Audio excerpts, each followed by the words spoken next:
eo amin'ny pejy-baovao ny fahasalamana kosa indray ho tanterainy ny fahaenina hatramin'ny fahavalo ny volana desambra ho avy izao ny herinandro ho an'ny vaksiny polio manerana ny nosy. Io no nivohitra nandritra ny fanambarana izay nataon'ny ministeran'ny fahasalamam-bahoaka ka ny tolakandro teny Ambohita. Mahatratra roa alina 8 tapitrisa ireo zazalatsaka ny 5 taona hisitraka ny vaksiny polio amin'ity andiany faraka 12 ity izay totosaina ny fahaenina hatramin'ny fahavalo ny volana desambra ho avy izao manerana ny nosy.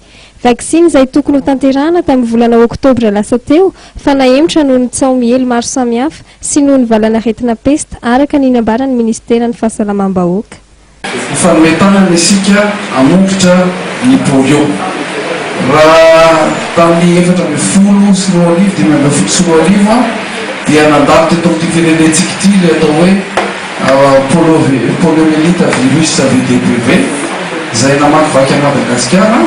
Rehefa vita izay epidemia izay tonga teto ny expertn'ny OMS tany amin'ny 19 volana aogositra septembre 19 tany dia nilaza fa interrompu voatsahatra izay hoe famparitahan'ny virus VDPV izay teto Madagasikara.